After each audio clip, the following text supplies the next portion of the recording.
So in this video, we will discuss how to cover the current affairs for UPSC exam.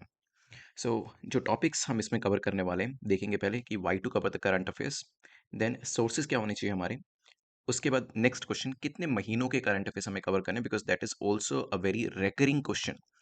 And then finally we will discuss about the strategy, क्या चीज़ें करी जा सकते हैं जिससे कि हम करंट अफेयर्स को आसानी से कवर कर लें. इसमें हम ये भी देखेंगे क्या चीज़ें हमें अवॉइड करनी चाहिए, क्या चीज़ें नहीं करनी चाहिए. अब इसमें ज़्यादातर चीज़ें जो होंगी वो एक पैटर्न के ऊपर बेस्ड है. इट मीन्स जो चीज़ें स्टूडेंट्स, मतलब जो गलतियां स्टूडेंट्स बार बार करते हैं या फिर कुछ ऐसी अच्छी प्रैक्टिसेस जो टॉपर्स करते हैं वो हम यहाँ पर देखने वाले हैं. तो सबसे पहले तो है कि why to cover the current affairs, because the most important thing when we talk about the syllabus. Now current affairs आपको प्रीलिम्स के अंदर भी करंट अफेयर्स देखने को मिलता है, मेंस के अंदर भी और इंटरव्यू में भी. प्रीलिम्स के अंदर आपके जो एमसीक्यूज आते हैं, अगर हम बात करें कई बार तो straightforward MCQs current affairs oriented आते हैं. Otherwise when we talk about the static section, even in the static section you will find that somehow static section, जब हम इकोनॉमिक्स की बात करें, इंडियन पॉलिटी की बात करें, they are also interrelated with current affairs. Right. So that's why prelims के अंदर करंट अफेयर्स का रोल काफी इंपॉर्टेंट हो जाता है. मेंस की बात करें तो यहाँ पर भी अगर आप जीएस पेपर 1 की बात करें, 2 की बात करें, 3 की बात करें, sometimes even in ethics paper as well. And इसके अलावा जो आपको ऑप्शनल पेपर है, खासतौर पे जो ऑप्शन पेपर में पेपर नंबर 2 होता है, वहां पर आपको करंट अफेयर्स का एप्लीकेशन काफी ज्यादा देखने को मिलेगा. लेकिन हाँ, जब हम जीएस 2 3 की बात करते हैं तो यहाँ पर एप्लीकेशन काफी ज्यादा है, करंट अफेयर्स ओरिएंटेड ही रहता है.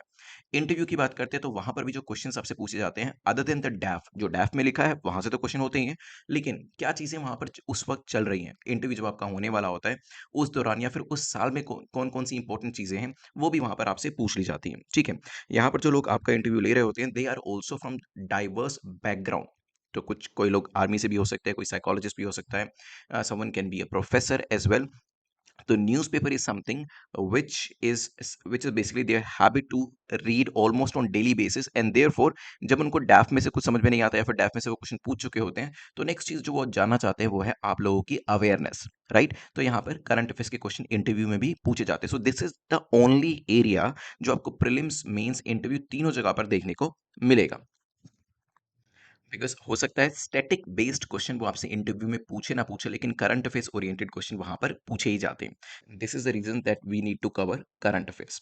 चलिए, अब सोर्सेज क्या क्या होने चाहिए. देखिए, सबसे पहले तो यहाँ पर न्यूज़पेपर, एक न्यूज़पेपर आपके पास जरूर होना चाहिए. द हिंदू, इंडियन एक्सप्रेस, दोनों में से कोई एक आप पिक कर सकते हैं. दोनों बिल्कुल मत करिएगा, because this is a kind of mistake many students make, कि वो क्या करते हैं, 2 या 3 न्यूज़पेपर भी पढ़ना शुरू कर देते हैं जिसकी जरूरत नहीं है. आप दोनों में से कोई भी न्यूज़पेपर जो आपको पढ़ने में अच्छा लगे उसको पिक कर सकते हैं, because at the end of the day content ज़्यादा डिफर नहीं करता है. तो द हिंदू, इंडियन एक्सप्रेस, दोनों में से एक न्यूज़पेपर आप ले सकते हैं. योजना कुरुक्षेत्र भी यहाँ पर बताया जाता है. काफ़ी सारे लोग योजना कुरुक्षेत्र की भी बात करते हैं कि क्या मैगजीन पढ़नी चाहिए, तो यहाँ पे मैगजीन डेफिनेटली आप पढ़ सकते हैं. लेकिन इसके अलावा यहाँ पर कुछ लोग डीसीए, डेली करंट अफेयर्स, की भी बात करते हैं. और इसके अलावा मंथली मैगजीन जो इंस्टीट्यूट्स की आती है उसकी भी बात करते हैं. अब देखिए, यहाँ पर इतनी सारी चीज़ें हो जाती हैं अगर हम सोर्सेज की बात करें, क्योंकि सिर्फ बात योजना कुरुक्षेत्र की नहीं है. यहाँ पर ईपीडब्ल्यू भी आपकी मैगजीन है, डाउन द अर्थ, काफ़ी सारी चीज़ें आपको देखने को मिलेंगी. और अगर आप दिल्ली में रह रहे हैं तो राजेंद्र नगर, मुखर्जी नगर में तो आपको बहुत सारी चीज़ें जो है वो देखने को मिलेंगी. न्यूज़पेपर भी दुनिया भर के हैं, और डेली करंट अफेयर्स भी देखेंगे तो आपको देयर आर मल्टीपल वेबसाइट्स. तो फिर करा क्या जाए, क्योंकि यहाँ पर हमें ये पता है कि टाइम इज लिमिटेड और स्टैटिक पोर्शन भी हमें कवर करना है, which is also very important. तो यहाँ पे आपको करना ये है कि जो बेस्ट, मेरे हिसाब से जो बेस्ट स्ट्रेटेजी है, जो अगर आज मैं प्रिपरेशन कर रहा होता तो उसे फॉलो करता, वो मैं आपसे शेयर करता हूँ. Because when I was preparing that time DCA was not there, तो वहाँ पर न्यूज़पेपर को ही हम लोग कवर किया करते थे. लेकिन DCA is very important because यहाँ पर the entire material is exam oriented, पूरा का पूरा यूपीएससी के लिए इसे लिखा जाता है. So this is extremely important. I know some of you might say जो ऑलरेडी कवर कर रहे हैं कि डीसीए कवर करना इज ऑल्सो वेरी चैलेंजिंग, होगा भी सही. लेकिन हाँ, एक बार आप डीसीए कवर कर लेते हैं तो उसके बाद फिर आपको किसी दूसरी चीज की तरफ ज्यादा ध्यान देने की जरूरत नहीं, क्योंकि डीसीए अपने आप में ही एक काफी बड़ा एरिया जो है डेली न्यूज का वो कवर कर लेता है. फिर भी क्या न्यूज़पेपर फिर छोड़ देना चाहिए? नहीं, न्यूज़पेपर की अपनी इंपॉर्टेंस है. अगर आप डीसीए से करंट अफेयर्स बेस्ड न्यूज़ को कवर कर रहे हैं, अब अच्छी बात ये होती है डीसीए के अंदर जो भी टॉपिक आप कवर करें उसकी हिस्ट्री, उसके consequences, impact, relation with bureaucracy, सब चीज़ें दे रखी होती है. तो बिल्कुल जो कंटेंट है that is moulded for you guys. आप लोगों के लिए, एस्पिरेंट्स के लिए इसे प्रिपेयर किया जाता है। हालाँकि न्यूज़पेपर में ऐसा नहीं होता है, लेकिन न्यूज़पेपर में सबसे इंपॉर्टेंट चीज़ है वो है editorial and the article open editorial section. So editorial जो है वो काफ़ी इंपॉर्टेंट हो जाता है। तो यहाँ पर आप बाकी न्यूज़ डीसी से कवर करिए, लेकिन editorial section must be covered from the newspaper, क्योंकि ये आपकी लैंग्वेज को एनहांस करेगा। You will be able to write better answers in mains, क्योंकि vocabulary, the kind of vocabulary which is used in editorial section, वो आपको कहीं और देखने को नहीं मिलेगी, वो इवन आपको डीसी में भी नहीं देखने को मिलेगी। तो जब न्यूज़ को कवर करना है तो आप डीसी में से ले सकते हैं, लेकिन जब एडिटोरियल सेक्शन की बात आती है जिसमें आपका लैंग्वेज एनहेंसमेंट हो जाएगा, आंसर राइटिंग इंप्रूव हो जाएगी, वोकैबुलरी अच्छी हो जाएगी, वो आपको कहाँ से कवर करना पड़ेगा? न्यूज़पेपर में से कवर करना पड़ेगा। और ये दो चीज़ें अगर आप करते हैं, प्लस जो भी लेक्चर आप देखते हैं करंट अफेयर्स का, ठीक है, डेली बेसिस, वीकली बेसिस पे, उसको आप कंटिन्यू कर सकते हैं, राइट? तो this is going to be a very good combo. अब यहाँ पर बात आती है कि फिर मैगजीन क्या क्या करें। देखो, अगर आप डीसीए को अच्छे से कर रहे हो ना, तो फिर magazine will be a redundant thing, क्योंकि मैगजीन जो है वो डेली करंट अफेयर्स का ही एक स्मॉलर वर्जन होती है। क्योंकि डेली करंट अफेयर्स में अगर 10 पेजेस डेली दिए हैं, it means in 30 days 300 pages, in 300 pages का कॉम्पैक्ट फॉर्म ही 100 पेजेस की आपकी मैगजीन होती है, जो प्रिपरेशन करने के लिए तब बताई जाती है जब आपने पूरे साल में कुछ नहीं किया है। ठीक है, तो ये चीज़ भी ध्यान रखिएगा। मैगजीन जो है, इसे कब बताया जाता है? जब मान लीजिए पूरा साल निकल गया, आपने करंट अफेयर्स कवर नहीं किए, तो लास्ट में कहा जाता है कि अब क्या कर सकते हैं, पुराने न्यूज़पेपर पढ़ने का टाइम नहीं है, डीसीए हो ही नहीं सकता उस टाइम पर, तो फिर आखिरी के कुछ महीनों में क्या करना चाहिए? आप 12 महीने की 12 मैगज़ीन करिए एंड दैट्स इट। लेकिन वो स्ट्रैटेजी मैं आपको नहीं बताऊँगा, वो कब के लिए है, वो अगर आप लास्ट तक करंट अफेयर्स कवर नहीं करते, because I am pretty sure कि ये सब चीज़ें बताने के बाद भी कुछ लोग ज़रूर होंगे, जिनका करंट अफेयर्स कहीं न कहीं स्किप हो जाएगा, तो वो इस चीज़ को कैरी कर सकते हैं। However, in other cases, if you really want to like let's say excel in the current affairs section, so starting से ही just start covering DC, find a good website जिस पे आपको ट्रस्ट हो, जो अच्छा कंटेंट आपको दे रही हो, और वहां से आप डीसीए को कवर करते चलिए along with your favorite newspaper, either it can be the Hindu or Indian Express, वहां से आप एडिटोरियल को कवर करते चलिएगा। नाउ, अब यहाँ पे सोर्सेज मैं आपको पहले ही बता चुका हूँ, न्यूज़पेपर के अंदर आप कुछ भी यहाँ पर कवर कर सकते हैं, और मैगजीन जो है, अगर आपने डीसी अच्छे से कवर किया तो फिर आपको बाकी चीज़ें कवर करने की जरूरत नहीं, क्योंकि देखिए यहाँ पर देर आर न्यूमरस थिंग्स, काफ़ी सारे न्यूज़पेपर्स हैं, आपको 3 4 5 न्यूज़पेपर भी करना चाहे तो कर सकते हैं, मैगजीन्स भी काफ़ी सारी मिल जाएंगी, लेकिन बात यह है कि अगर आप सारा टाइम उसमें दे देंगे तो फिर स्टैटिक पोर्शन को कब करेंगे? So therefore we have to put a limit somewhere. तो one website for DCA and then one newspaper, newspaper भी पूरा नहीं पढ़ना, just give half an hour to the newspaper, और उसमें आपको क्या कवर करना है? Editorial section, that's it. ठीक है, ये चीज आपको यहाँ पर करनी पड़ेगी। ठीक है, चलिए लेट्स मूव टू कितने टाइम ये करना चाहिए। अब बात आती है कि मस्ट जो आपके लिए है, must is that you need to cover the current affairs of at least 1 year. एक साल का तो आपको कवर करना ही करना है। हाउएवर, प्रेफरेबल क्या माना जाता है? प्रेफरेबल है अगर आप 1.5 ईयर का करते हैं। ठीक है, अब बात आती है कि लेट्स से कि आपको 2 साल के बाद एग्जाम देना है या 3 साल के बाद एग्जाम देना है। सो क्या आपको 1 साल पहले ही करंट अफेयर्स पढ़ना शुरू करना चाहिए? The answer is no. The reason is current affairs में चीजें बदलती नहीं है उतनी ज्यादा जितना हम समझते हैं। क्या करंट अफेयर्स डायनेमिक है? Yes, it is the dynamic area for sure as compared to the static portion. Nevertheless, the content that we study, it more or less remains the same। जैसे अगर हम बात करें 2022 में भी रशिया और Ukraine war was going on, ठीक है। देन 2023 में भी Russians and Ukrainians they were fighting, ठीक है। देन इसके बाद बात करी जाए 2024 की या आने वाले सालों की, you will see the matter will be more और लेस सेम। हाउएवर, अगर हम बात करें आज से लेट्स से काफी साल पहले की, 2014 की बात करते हैं, तो उस टाइम पर भी Russians and Ukrainians were somehow at loggerheads with each other, तो ज्यादा चीजें उनके बीच में अच्छी नहीं थी। इंडिया पाकिस्तान की बात कर लीजिए, इंडिया चाइना की बात कर लीजिए, रिपोर्ट्स जो आती है हर साल, वहां पर भी आपको काफी सारी चीजें देखने को मिलेंगी कि वही एक जैसी रिपोर्ट्स बार बार हर साल आ रही है, जिसमें हमारा रैंक या तो 8 10 पॉइंट्स ऊपर हो जाते हैं या नीचे हो जाते हैं।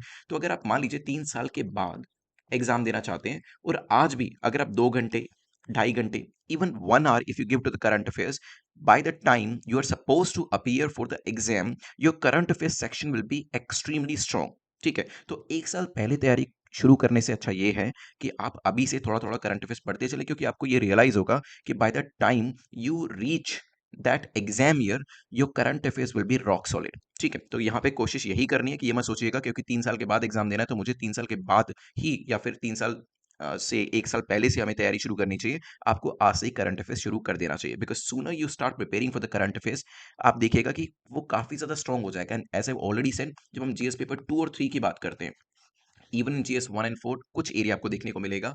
और वैसे बात करें, कहीं पे भी आप एग्जाम्पल देते हैं तो करंट के एग्जाम्पल जो होते हैं वो काफ़ी ज़्यादा आपको हेल्प करते हैं। तो ये चीज़ ध्यान रखिएगा, जितना जल्दी करंट अफेयर शुरू करेंगे उतना आपको हेल्प मिलने वाली है। ठीक है, चलिए, तो यहाँ पे हमने जो स्ट्रैटेजी थी उसके बारे में भी आपको बता दिया। तो क्या होना चाहिए इसके अंदर, तो कोशिश ये करें, एक तो देखो, when you are reading something and when you are understanding something, और you can say when you are analysing something, these things are very different. देखो, टाइम किसको लगेगा, अगर एक एस्पिरेंट 12 घंटे पढ़ाई कर रहा है, रीडिंग कर रहा है, और एक एस्पिरेंट 12 घंटे, this person is also reading but he is और she is understanding and analysing too, तो रिजल्ट्स विल बी डिफरेंट। तभी हमने काफी बार देखा, हम कहते हैं कि यार उस लड़के ने पढ़ाई तो बहुत करी, या उस एस्पिरेंट ने पढ़ाई तो बहुत करी, लेकिन रिजल्ट नहीं आया। द रीजन इज कि आप पढ़ाई कैसे करते हैं वो भी मैटर करता है। सिर्फ reading will not help you. ठीक है, जब आप चीज़ों को पढ़ रहे हैं, क्या उसे समझ भी रहे हैं, एनालाइज कर रहे हैं, अपने दिमाग में उस चीज़ को लेकर इंटीग्रेशन कर रहे हैं, दूसरी चीज़ों के साथ उसे रिलेट करके देख रहे हैं, नहीं देख रहे हैं, ये सब चीज़ें भी मैटर करती हैं। ठीक है, क्योंकि सिर्फ रीडिंग करने से काम चलता होता तो फिर यहाँ पर हर व्यक्ति जो कि इस एग्जाम के लिए टाइम दे रहा है, रीडिंग कर रहा है, उसका एग्जाम होता। लेकिन ऐसा होता नहीं है। हम जानते हैं कि रीडिंग के साथ understanding, analysing, integrating the subject with other subjects, ठीक है, deep level processing, revision, recalling, these things are also extremely important. Reading तो सिर्फ फर्स्ट स्टेप है। ठीक है, क्योंकि देखिए, यहाँ पर there are some people who want to prepare and like crack this exam, they don't even read, वो टाइम ही नहीं देते। तो इस वजह से नेट रिजल्ट क्या होगा, फेलियर। ठीक है, then they are people who are sincere, so they are reading. ठीक है, यहां पर क्या होगा, यहां पर हो सकता है इनिशियल ईयर्स में फेलियर हो जाए, लेकिन वंस दे अंडरस्टैंड कि reading must be supplemented by understanding, analysing and recalling, तो क्या होगा, आप देखेंगे कि आगे जाकर in the upcoming attempts they will get the success. But अगर आप स्टार्टिंग से ही इस कॉम्बिनेशन को समझ जाते हैं कि सिर्फ रीडिंग से काम नहीं चलेगा, रीडिंग के बाद अंडरस्टैंडिंग भी होनी जरूरी है, तभी आपने ये भी देखा होगा, कई बार हम कोई चीजें पढ़ते तो हैं और एग्जाम में उसको लेकर क्वेश्चन भी आता है, पर हम उसे सोल्व नहीं कर पाते। द रीजन इज क्योंकि हमने उस चीज को पढ़ा तो था, लेकिन अंडरस्टैंड, एनालाइज और रिकॉल नहीं किया। इस वजह से कहीं ना कहीं हम वो क्वेश्चन को सोल्व नहीं कर पाए। और ग्रेजुअली जब इस तरीके से काफी सारे टॉपिक्स आपके दिमाग में सिर्फ रीडिंग कैटेगरी में होते हैं, तो आप काफी सारे क्वेश्चंस को रिकॉग्नाइज तो कर लेते हैं एग्जाम के अंदर, लेकिन उसे सोल्व नहीं कर पाते। लेकिन अगर आपने उसको लेकर अंडरस्टैंडिंग डेवलप करी है, एनालाइज किया है, उसके साथ साथ रिकॉलिंग भी कर रहे हैं, तो फिर आप उस एमसीक्यू को सोल्व कर पाते हो। और इस तरीके से one after another if you keep on solving the MCQs, your score will definitely improve. ठीक है, चलिए, यहां पर देखिएगा नेक्स्ट, इसमें स्ट्रैटेजी और क्या हो सकती है। इसमें एक चीज आप और भी कर सकते हैं, टेक्निक्स की यहाँ पर बात करेंगे, तो वो है यहाँ पर माइंड मैपिंग। ठीक है, कुछ लोग माइंड मैपिंग के थ्रू पढ़ना पसंद करते हैं, ये एक अपनी एक स्ट्रेटेजी जरूर हो सकती है। अगर आप चाहें तो माइंड मैप इस तरीके से एक सेंट्रल टॉपिक बना सकते हैं, उसके बाद उससे रिलेटेड टॉपिक्स को यहाँ पर इन द टर्शरी एरिया यहाँ पर लिख सकते हैं। तो कुछ लोग जो हैं, जो विजुअल लर्नर्स होते हैं, उनको इस तरीके से चीज़ें अच्छी याद होती है। मैंने ऐसा ट्राई किया था, लेकिन it did not work for me, because every aspirant is different. My friends, my batchmates used to use mind mapping. मैं यूज करता था फ्लैश कार्ड्स, मुझे इससे काफ़ी हेल्प मिली। ठीक है, हालांकि तरीके अलग अलग हैं चीज़ों को प्रिपेयर करने के। तो यहाँ पर आप माइंड मैप को यूज़ कर सकते हैं, आप फ्लैश कार्ड्स को यूज़ कर सकते हैं। अब आपको देखना पड़ेगा, यहाँ पर कोई आपको ये नहीं बता सकता कि ओके यही चीज़ आपके लिए काम करेगी या फिर फ्लैश कार्ड ही आपके लिए काम करेंगे। मैंने ये ट्राई किया, मेरे लिए काम नहीं किया।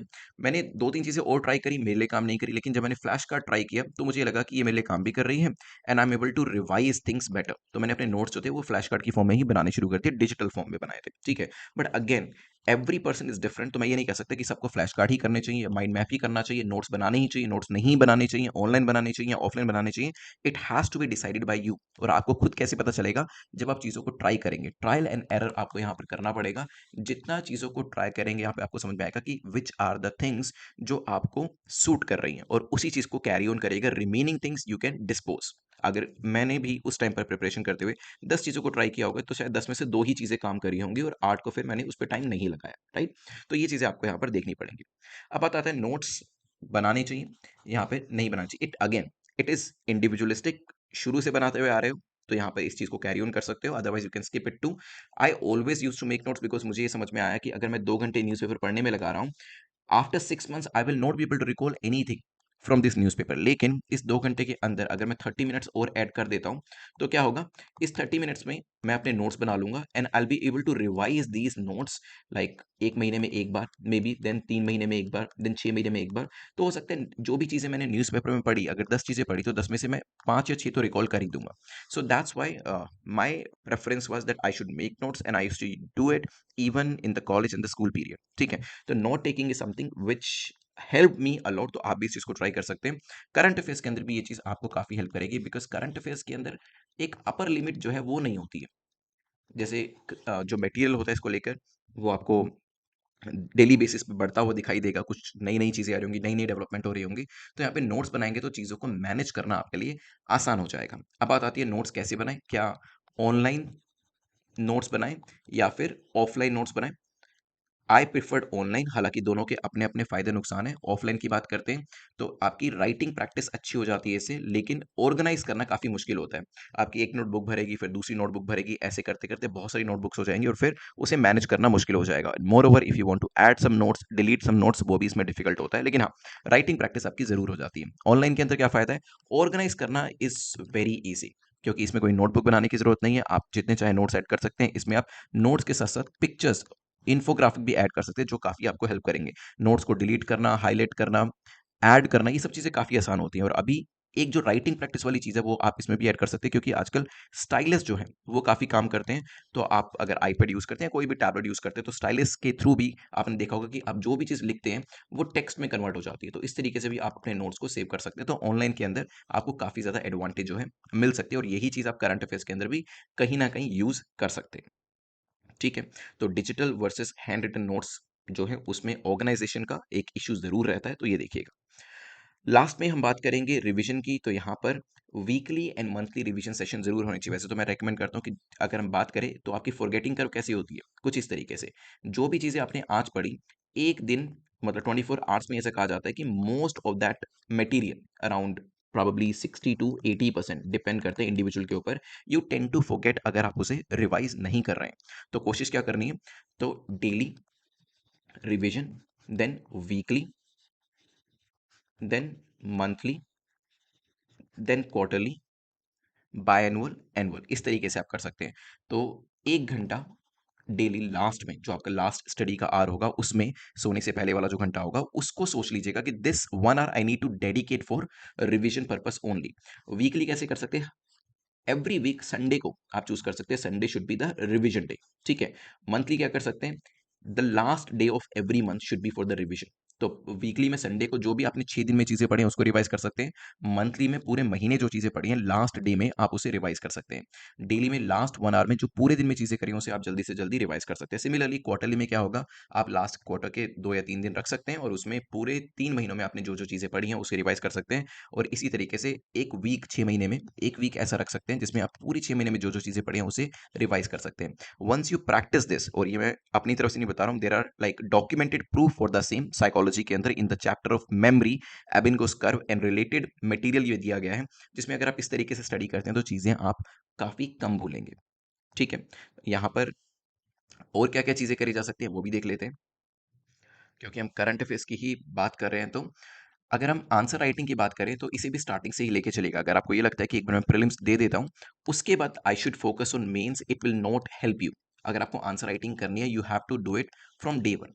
The reason is, day one से अगर आप प्रैक्टिस करते हैं, by the time mains these papers they arrive, तो आपके काफ़ी सारे 250 डेज के आसपास दिन आ चुके होंगे, जा चुके होंगे। और अगर डेली बेसिस पे आपने आंसर राइटिंग करी है, तो आपने मतलब पिछले 250-300 दिन लगातार आंसर लिखा है। Now imagine there is a person, मान लीजिए आप हैं, you are writing one answer per day for last 300 days, and your competitor after prelims in the mains examination, he has just started writing. तो जिस दिन वो अपना फर्स्ट आंसर लिख रहा है, you have written almost 300 answers on daily basis, means one questions answer per day. क्या लगता है किसकी परफॉर्मेंस अच्छी होगी? द चांसेस आर लाइकली आपकी, क्योंकि आपने, आपके पास ये एक्सपीरियंस है जो उसके पास नहीं है।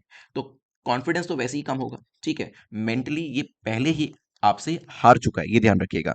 और यहाँ पर क्योंकि आपके पास एक्सपीरियंस है, इसको आप यूज कर सकते हैं, you can capitalise upon it as well. तो डेली लिखिए। स्टार्टिंग में ये जरूर होगा, आपको लगेगा कि कुछ आता नहीं है, कैसे इस चीज को किया जाए, इसके लिए मैंने आपको एक डिफरेंट वीडियो में बताया भी था कि किस तरीके से आंसर राइटिंग आपको स्टार्ट करनी है, ठीक है? तो आपको डे 1 से इसमें लिखना पड़ेगा एंड देन करंट अफेयर्स की बात करते हैं तो मॉक टेस्ट जो है, यहाँ पर भी आपको एंगेज होना पड़ेगा और ये कब से?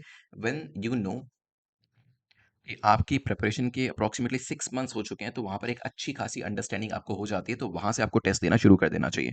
वैसे मैं आपको ये कहूँगा जब आप आंसर राइटिंग शुरू कर रहे हैं या फिर टेस्ट दे रहे हैं, do not expect a very big big performance from your self because day 1 में आंसर आपने जो लिखा होगा वो अच्छा नहीं ही होगा, लेकिन ग्रेजुअली हमें उसे इंप्रूव करते जाना है। Similarly the very first mock test that you will give, chances है लाइकली कि आपका स्कोर काफ़ी कम होगा, कट ऑफ से भी काफ़ी कम हो सकता है, लेकिन हमें क्या करना है? ग्रेजुअली उस स्कोर को इंप्रूव करना है and that's why we need to do it, we need to start it as soon as possible.